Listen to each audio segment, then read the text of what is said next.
In picture, one of the big favourites for today's competition. Alongside myself, David Goldstrom, US sprinter Torren Koos, and of course the big news, Bente Skari of Norway, laid low by a tummy bug, the same bug that's attacked Thomas Olsgaard, and she taking no part. Her place has been taken by another Norwegian, young Kristen Styrer from the north of Norway, one of the Sami people who had a good result in Nova Mesto. But really, she will not be a real substitute for Bente Skari. But it has laid the whole competition wide open. We're looking at a race now which is continuous. 5 kilometers in classic style, 2 journeys around a 2.5 kilometer loop. Then they come into the stadium, into the changeover zone, a little bit like triathlon, where 30 minutes ago they laid out their skis for freestyle. And then they go out on the east course, 2.5 kilometers twice, before they come back to the finishing line. They're standing ready. Christina Smegan in picture there. To her left there, Gabriella Peruzzi. They will know that their chance with the defection of Skari has increased. We think that Claudia Kunze will go well. Also Evie Sakenbacher and Becky Scott for Canada. Those are some of the names as we go away, Torren. And again, very important to get out in front here. Yes, they're going to try to get out and maintain and just lead the race and not get out of problems. Now the temperature this morning, -4, -5. So again, no particular problems in terms of ski preparation. No, it should be very straightforward for them. Classic technique is probably where we're going to see the biggest opportunity for good skis. But I think that they really got everything dialed in for most of the teams. Now a 9:30 start in the morning at race time, which is pretty early, some would say unnecessarily early, means that these women have been up preparing for some time. Yes, they probably woke up around 6 o'clock. Everybody's got a different strategy for how to be in the best form coming to the race time. And probably woke up at 6 and went out for a little jog, ate breakfast about 3 hours before the race, and had about another 30-40 minutes just to take it easy and just try to keep your mind off the race. Come to the race about 2 hours before, check out your equipment, talk to your coaches, test out your classic skis, and really start your warm-up in earnest about an hour before. So it's Petra Majic of Slovenia who's got the advantage at the moment. She's in the middle of that little front line of 3 going up this first climb. And as we've seen at the championships, it's really important to put yourself in a good position, whether it's a time trial or a mass start. You need to find your pace quickly. It seems like this course really is advantage to those people that want to race aggressive, want to race tough. And Shevchenko wearing the yellow hat there for the Ukraine, just about in second place at the moment.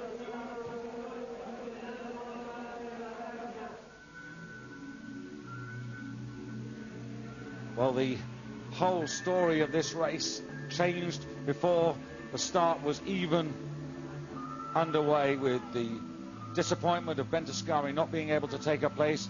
Those 2 medals in her locker already, but hoping for a third one. We should mention Anita Moen, because she had to pull out of the 15-kilometer classic. Her skis were giving her an awful problem, from which she resulted in a back injury. But as you can see, she's in the race now in about 4th place, and that's good news. Very, very disappointed, Anita, not to be fit to go in the 10K Classic, which she really wanted to race in. This could be a really good race for her. She's obviously a very accomplished classic skier, and if they leave it down to a sprint, she and Evie Sakenbacher got to be definite threats there.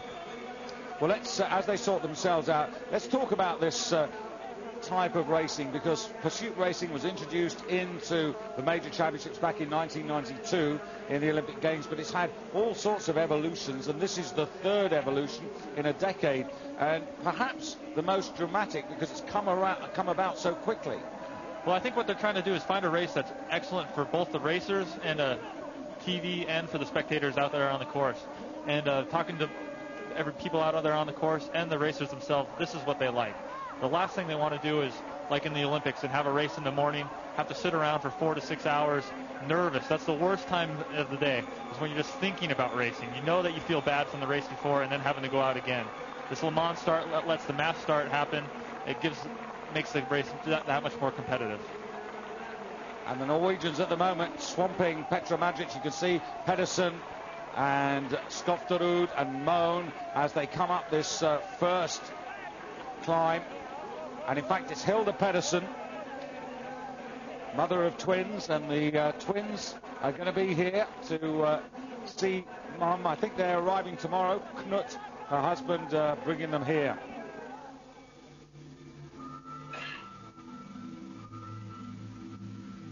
Little tangle up early in the start.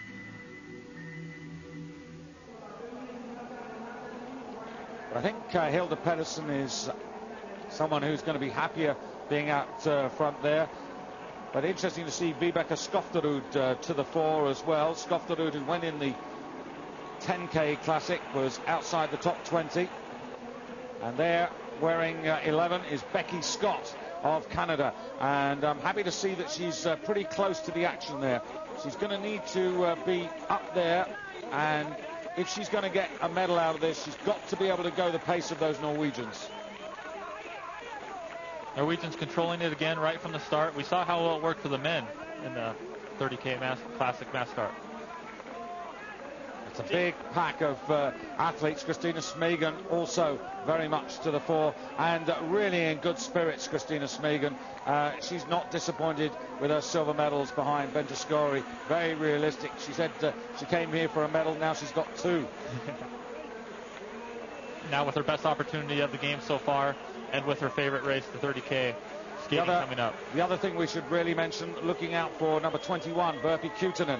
Virpi Kutunen of Finland, the defending champion from the 2001 World Championships, and allowed to race as the defending champion. There is a personal place reserved for defending champions, but what makes her participation so special, or particular, we should say, as you can see her right to the fore there, is the fact that she was disqualified at the 2000 World Championships as a result of the behavior of the coaches and the teams in taking HES plasma expanders in the relay, which happened a few days after the pursuit race. And so she, like the Finnish men, both relay medals were lost, but her gold medal for the pursuit stood. And she was disqualified on the 22nd of February 2001 until the 22nd of February 2003. And today's the 21st of February 2003. And so today is her first day back. Is it talking to the media about what people think about this, and talking to the other racers, they see it as, you know, the rules are the rules, and you know, that's what we live by and that's what we have to go by, and if there's a problem with them, they'll be changed. And interesting enough, following 2002 Olympics, the FIS and the Olympic committees, they've decided that a ban will last for 2 years plus the next major international championship. Yes, in other words, it's a toughening.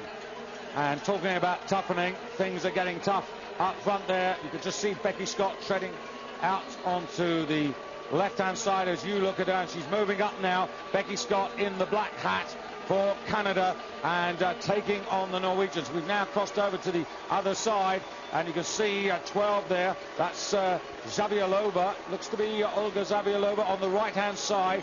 Wearing 4, that's Hilda Pedersen. On the left, wearing 11, that's Becky Scott. Travelling behind her, Christina Smegan.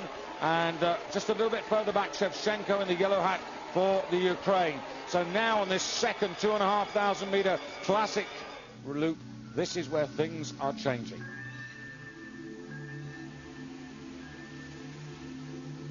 Well, just an example of the problems that can happen. And there is Becky Scott in picture. And I think that's a really good position. Now, we're on the second lap. The next time they come back into the stadium, it's going to be changeover time into the freestyle mode. So let's talk a little bit about the changeover zone. It's going to come into the main stadium area. The competitors are going to turn from the classic technique to the skate technique.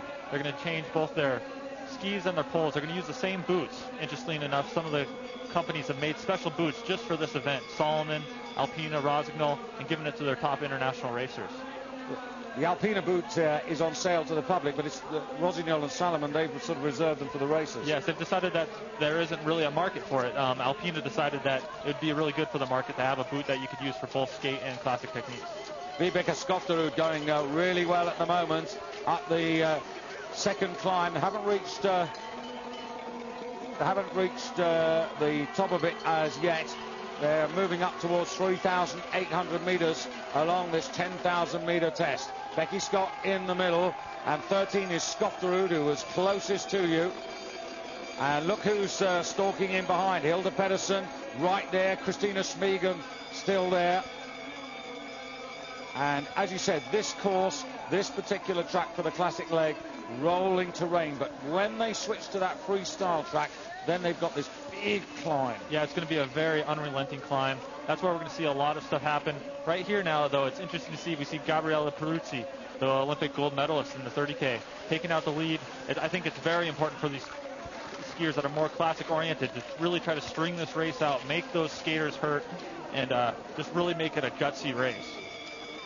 Yes, we've only had one duathlon or skiathlon, which is the term which the FIS, the international governing body, have announced just shortly will be the official name of this particular test. But we've only had just the one competition this season. That was in Ramsau in December, just before the Christmas break. It was won by Bente Skori. Marit Bjørgen, who's got a sore throat, she was second. Christina Smegan was third, and Claudia Kunzel in fourth place. Now, Claudia Kunzel, I haven't picked her up. I've seen Viola Bauer wearing 14. Interesting, because she's been suffering from the flu, and at the moment to see her up that high is quite encouraging. Maybe Sackenbacher making a forward move as well. But Peruzzi bidding today to give Italy their first medal of these championships. And how good that would be for them, because they've been struck down more than most teams with flu and sore throats. It's very hard to stay healthy coming into it in major and international championships. You've got so many media obligations, and you just have everybody so close and so much anticipation for the races. Very interesting to see the racing. Just as a kind of thought, Gabrielle Peruzzi and Hilda Pedersen, two people we think more of as classic specialists, taking the pace out and really trying to string out this field. I think, well, that's absolutely the thing they need to do. Just looking down the order, at 3,800 meters, Evi Sackenbacher in the pack there with about 5 seconds off the pace. Virpi Kutunen, the defending pursuit champion, about 6 back. And Svetlana Nagakina, who wasn't allowed to start earlier in the week in this race also. Nagakina, like Kaiser Varis, with a hemoglobin level above the permitted level of 16 for the women. Nothing sinister about it, just that they're having to watch out for their health. Having blood that thick can be a problem. So, on the drop down now towards the stadium and towards the changeover zone. And pretty good crowd for this early in the morning, but they're all really, as you can see, clustered in the stadium. There's not so many around the trail. This is not like Norway or Sweden, where the tracks on either side would be packed, and indeed as they were in Salt Lake City, as much as security would allow that to happen. But here you can see up front Peruzzi in that yellow hat, and that looks like Skofterud on the far side. It is indeed Skofterud who's up there, 3 just behind Peruzzi. It's now Shevchenko leading in the yellow hat, Peruzzi in the blue. Right behind Peruzzi on the left-hand side was Hilda Pedersen in the red for Norway. On the right-hand file, it's Christina Smegan now leading.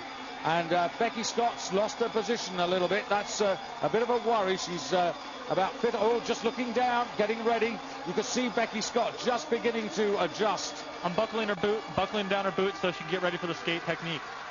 Because this is not something that they've had a great deal of chance to test out in competition. The changeover is something that most people have done in private, but the one thing you can't reproduce is trying to change your kit when you're in a pack of 20 racers. Yeah, it should be very tough. It's looking like, with a big group like this, it's going to make it that much more opportunity for something bad to go wrong. So here Gabrielle Peruzzi just almost have a little issue with one of the Norwegians. So here they go for their particular boxes. And these skis were put down about 30 minutes ago by the competitors themselves. what we're looking for is about a 20-second changeover, going from their bindings to their skate bindings. And they'll pick up their poles, get out there and skate like a biathlete, and put on their poles and get right into the race. It's very important to do this with super smooth and just keeping calm the whole time.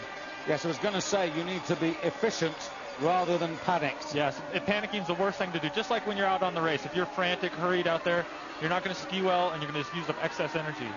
Well, I could just see Christina Smegan, who was pretty quick in the Ramsau changeover, was swift there. Scary was the quickest changer. In fact, it was quite interesting to see that Smegan, in fact, Smegan was the quickest changer in Ramsau. Scary was just behind her. There was a couple of seconds between them, but in fact, Peruzzi's got away well. Smegan's there in about third place at the moment. This has turned out, I think, very well for Evie Sachsenbacher. She's right in that lead group. And I can tell you the pit time, we've got a split time. Smegan doing the change in 26 seconds, Pedersen in 26, Shevchenko in 26. They were the three fastest changers. Peruzzi and Savialova and Sachsenbacher and Natalia Zatikova of Belarus, all in 27 seconds. There you've got it on the screen. And they're out on the first of their 2.5 kilometer journeys in freestyle skating. So some pretty quick pit times, 26 seconds. Now that is for Smegan virtually 3 seconds faster than she did